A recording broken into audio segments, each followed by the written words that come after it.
Government exams కోసం తక్కువ ఖర్చులోనే maths, aptitude, reasoning వంటి కోర్సులు నేర్చుకోవడానికి ఇప్పుడే కాల్ చేయండి. నమస్కారం సార్. నమస్తే. అంటే కొన్ని సందర్భాల్లో చాలా వరకు ఒక సిచ్యువేషన్ని అంటే మనకి బాగా బాధ కలిగించినప్పుడు ఇంకొకటి మనకి అసలు ఆ సిచ్యువేషన్కి ఎలా హ్యాండిల్ చేయాలో తెలియక కొన్నిసార్లు మనం సైలెన్స్ అయిపోతూ ఉంటాం సార్. అలాంటప్పుడు మనకు ఒక ప్రాబ్లంకి మన సైలెన్స్ సొల్యూషన్ చెప్తుందంటారా? ఒక సిచ్యువేషన్కి మన సైలెన్స్ తోటి మన వాల్యూని మనం పెంచుకోవచ్చు అంటారా? సైలెన్స్ని అర్థం చేసుకోవడం రావాలి.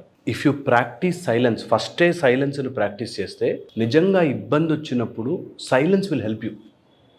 సైలెన్స్ ప్రాక్టీస్ చేయడం అనేది చాలా ముఖ్యమైన పని. ఓకే, ఎందుకు సైలెన్స్ ఇంపార్టెంట్ అంటున్నా అంటే ఎంతోమందికి జస్ట్ ఆ సైలెన్స్లో ఆన్సర్లు వచ్చాయి. ఓకే, అలా కూర్చుని ఒక చోట ఆలోచనలన్నీ ఆగిపోయి తక్కువ సైలెన్స్లోంచి ఒకటి పుట్టుకొస్తుంది. ఎప్పుడైనా అంతే, ఆకాశము నుంచి సైలెన్స్ నుంచే శబ్దం అలా పుడుతుంది. సో అందుకని మనం సైలెన్స్ని అర్థం చేసుకోవడము, సైలెన్స్తో గడపడము రావాలి. 3 రకాల సైలెన్స్లు ఉంటాయి జనరల్గా. ఒకటి ఔటర్ సైలెన్స్, అంటే మాట్లాడి వీడు అర్థం చేసుకోవడం వేస్ట్ అని అనుకుని ఒక సైలెన్స్ వస్తుంది. ఓకే, సో మాట ద్వారా అర్థము కాదు, అది ఒక నీచమైన స్టేజ్ అనమాట. అంటే ఎవరైనా ఏదైనా చెప్తుంటే అర్థం చేసుకోలేని పరిస్థితులు ఎవరైనా ఉన్నారంటే అది ఒక నీచ రకమైన స్టేజ్ అంటారు. దాన్ని దాటి పైకి వెళ్తే, అంటే కొన్నిసార్లు వీళ్ళని ఎక్స్ప్లెయిన్ చెయ్యలేము అన్నప్పుడు సైలెంట్ అయిపోయింది కాక ఇన్నర్ సైలెన్స్ ఒకటి ఉంటుంది. ఇన్నర్ ప్రశాంతతలో థాట్స్ అండ్ ఎమోషన్స్ వచ్చి ఒక నిస్పృహలో ఆగిపోతాం. ఓకే, ఆ థాట్స్ అండ్ ఎమోషన్స్ ఆగినప్పుడు వచ్చే సైలెన్స్. Third, spiritual silence. ఈ స్పిరిచువల్ సైలెన్స్లో వాంటెడ్గా మనం పాజ్ పెట్టుకుని అలవాటు చేసుకుని ఆ సైలెన్స్ని అబ్జర్వ్ చేస్తే ఎన్నో రకాల కొత్త విషయాలు పుట్టుకొస్తాయి. ఎందుకంటే సైలెన్స్ ఎంత సైలెంట్గా ఉంటే అంత పరమాత్మకి దగ్గర అవుతూ ఉంటాము అంటారు. లోపల కూడా చాలా మదన నడుస్తుంటుంది కదా, టాకింగ్. దాన్ని ఎంత సైలెంట్ చేసుకోగలిగితే అన్ని ప్రాబ్లమ్స్కి సొల్యూషన్ వస్తాయి. ఎప్పుడైనా ఇది ప్రాక్టీస్ చేసి చూడండి. పెద్ద గొడవ, బిగ్ గొడవ, జస్ట్ బికమ్ సైలెంట్. దాని నుంచి ఎన్నో రకాల ఆన్సర్లు ఈజీగా వస్తాయి. అండ్ అన్ని గొడవలకి కారణం మన మాట. చాలా రకాలుగా గొడవలకి కారణమయ్యేది మాట. మనం ఒకటి చెప్తాము, అవతల వాడు ఇంకోలా అర్థం చేసుకుంటాడు. అందుకే మా గురువుగారు అనేవారు, there is no dialogue, there is always a monologue అని. మనమేదో చెప్తాం, వాడు దానికోసం ఆన్సర్ రెడీ చేసుకుంటాడు, దీని గురించి ఆలోచించడు. అందుకోసమే దెర్ ఈజ్ ఆల్వేస్ ఎ మొనోలాగ్. ఎవడి మాట వాడిదే, నేను కరెక్ట్ అంటే నేనే కరెక్ట్ అని. అలాంటప్పుడు సైలెంట్గా ఉండడమే మంచిది.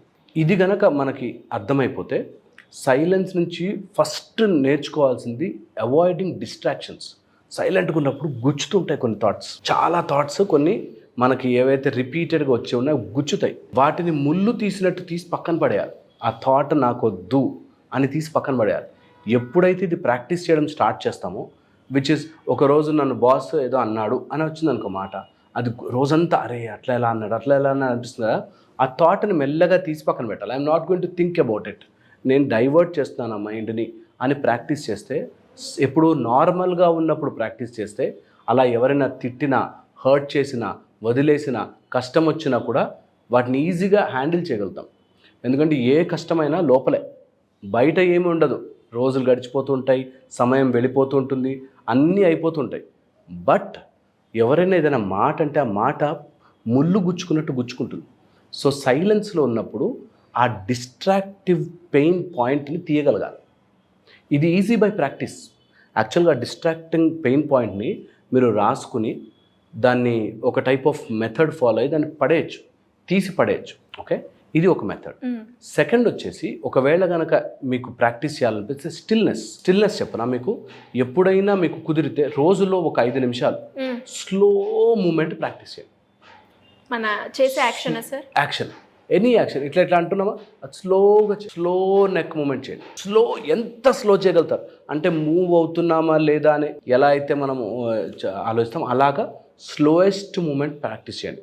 ఇది చైనీస్ ఫిలాసఫీలో, జెన్ ఫిలాసఫీలో ఇక్కడ చాలా బాగా వర్కౌట్ చేస్తారు. వాళ్ళు they just move with the energy, slow ఎనర్జీతో స్లోగా మూవ్ అవుతుంటారు. ఈ స్టిల్నెస్ ప్రాక్టీస్ చేస్తే మన చాలా థాట్స్ సైలెంట్ అయిపోతుంటాయి. సో ప్రాక్టీస్ స్టిల్నెస్, ఎంత కుదిరితే అంత స్టిల్నెస్ ప్రాక్టీస్. స్లోలీ కన్ను రెప్పలు కూడా మెల్లిగా అది ప్రాక్టీస్ చేయండి. స్లోలీ ప్రాక్టీస్ చేయండి. ఇది ఒక మెథడ్ ఆఫ్ స్టిల్నెస్. దీని థర్డ్ మెథడ్ ఉంది. ఈ థర్డ్ మెథడ్లో ఈ సైలెన్స్ ఎక్కడ ఉందో దాన్ని అబ్జర్వ్ చేయడం. ఫర్ ఎగ్జాంపుల్ ఊపిరి తీసుకుంటున్నాం. ఊపిరి తీసుకున్నప్పుడు బ్రీద్ ఇన్కి బ్రీద్ అవుట్కి మధ్యలో ఒక తిన్న గ్యాప్ ఉంటుంది. దాని మీద అబ్జర్వ్ చేయాలి. ఓకే, బ్రీద్ ఇన్ బ్రీద్ అవుట్కి మధ్యలో ఒక గ్యాప్, ఆ సైలెన్స్ని. తర్వాత ఓం ఓం అన్నప్పుడు ఒక మంత్రానికి మధ్యలో గ్యాప్. దాన్ని ఎంత మీరు ఆ క్షణంలో ఉండే ప్రయత్నం చేస్తే అంత సైలెన్స్ మీ బాడీలోకి వస్తుంది. ఓకే, ఇది సెకండ్ మెథడ్, మంత్ర మధ్యలో గ్యాప్. థర్డ్ మెథడ్ అంటే ఇనీషియల్గా బిగినింగ్లో ఎవరైనా ఉంటే వాళ్ళు చేయాలి అనుకుంటే పొద్దున్నే సన్ లైట్ రాకముందు చీకటిగా ఉన్నప్పుడు ఆ మధ్యలో గ్యాప్ని పట్టుకోవాలి. ఓకే, పొద్దునే సపోజ్ రేపు పొద్దున సూర్యాస్తమయము 6:02 అని ఉందనుకో, 5:45కి వెళ్ళి కూర్చోండి. జస్ట్ అబ్జర్వ్ ఎప్పుడు టక్కున లైట్ పెరుగుతుంది, ఆ మధ్యలో గ్యాప్, ఆ థిన్ లైన్ ఉంటుంది, వేరే వస్తుంది లైట్ వస్తుంది, టక్మన్ మొత్తం లైట్ వచ్చేసింది. అలాగా గ్యాప్ని అబ్జర్వ్ చేయడం. ఆర్ ఎక్కడైనా చుక్క వాటర్ పడుతుంటే ఆ వాటర్ డ్రాప్కి మధ్యలో గ్యాప్ అబ్జర్వ్ చేయడం. ఇలాంటి చిన్న ప్రాక్టీసెస్ వల్ల స్టార్టింగ్లో ఎవరైనా బాగా మదన పడుతున్నారు, రగిలిపోతున్నారు, థాట్స్ మీద థాట్స్ వస్తున్నాయి, ఇలాంటి చిన్న ప్రాక్టీసెస్ చేయొచ్చు. ఓకే, ఇక ఫైనల్ 4th పాయింట్ చెప్పి ఎండ్ చేస్తాను. 4th పాయింట్ ఏంటంటే, ఒకవేళ మీరు ఎప్పుడైనా ఏదైనా చెప్పాలి అనుకుంటే మొత్తము పాయింట్ని ఒక సింగిల్ మాటలో చెప్పి వాళ్ళు ఏం మాట్లాడుతున్నారో వినకుండా మీరు బెయిన్ సైలెన్స్, వాళ్ళు ఎలాగైనా తీసుకునేయండి, నా పాయింట్ నేను చెప్పేస్తాను అంతే.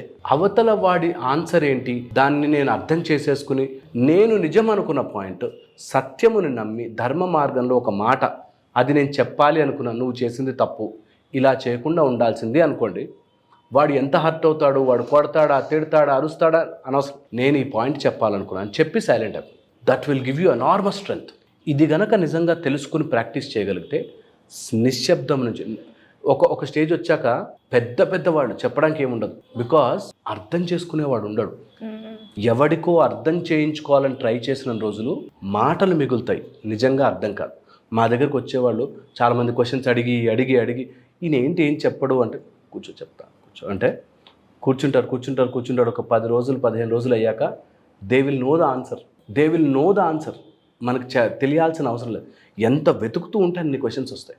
అందుకని సైలెన్స్ని, నిశ్శబ్దాన్ని నిజంగా అర్థం చేసుకోవడం వస్తే నిశ్శబ్దంలో చాలా ఉన్నాయి. శబ్దమే కాదు, నిశ్శబ్దంలో కూడా ఒక మాట ఉంటుంది, సౌండ్ ఉంటుంది. వర్డ్స్ ఆఫ్ సైలెన్స్ అని నిశ్శబ్దంలో ఉన్నప్పుడు భగవంతుడే మాట్లాడతాడు. So maybe you should try all this. డెఫినెట్గా సార్. నిజంగా చాలా మందికి కూడా ఈ సైలెన్స్ వీడియో అనేది ఎన్నో రకాలుగా ఉపయోగపడుతుందని నాకు అనిపిస్తుంది. టు బి ఫ్రాంక్, మీరు చెప్పిన ఈ 3-4 టెక్నిక్స్ ఏవైతే ఉన్నాయో ఒకరికి పనిచేస్తుంది, ఇంకొకరు పనిచేస్తుంది. బట్ ఖచ్చితంగా వాళ్ళకి ఏదైతే ప్రాబ్లం, అది రిలేషన్షిప్లోనే కావచ్చు, లేదంటే నాకు సొల్యూషన్ దొరకాలి అనుకునే వాళ్ళకి కూడా మీరు చెప్పిన ఈ 4 కనుక ఖచ్చితంగా పాటిస్తే డెఫినెట్గా ఆ సొల్యూషన్ దొరుకుతూ ఉంటుంది. ఏ కష్టమైనా కానీ ఇక్కడ సైలెంట్ అయిపోయి దొరుకుతున్నారు డెఫినెట్గా. అండ్ లాస్ట్గా మీరు అన్నారు సార్, మీరు కన్వే చేయాలి, బికాస్ మనకు ఉంటుంది నేను కన్వే చేయాలని, కానీ కన్వే చేసిన తర్వాత answer what ever it may be, అది బాగా పనిచేస్తుంది. అది కనుక మనము ఐస్ని, నోస్ని అన్నిటిని కంప్లీట్గా బ్లైండ్గా పెట్టుకొని కనుక మనం ఉంటే ఖచ్చితంగా మనం కన్వే చేసినట్టు ఉంటుంది, వాళ్ళ రియాక్షన్తో మనకి సంబంధం లేదు. సూపర్, గ్రేట్ ఐడియా సార్, నాకు చాలా నచ్చింది. నేను ఈసారి నుంచి ఖచ్చితంగా ఫాలో అవుతాను. Thank you sir, thank you so much. Suman టీవీలో మీ పర్సనల్ అండ్ బిజినెస్ ప్రమోషన్స్ కోసం కింది నెంబర్కి కాంటాక్ట్ చేయండి.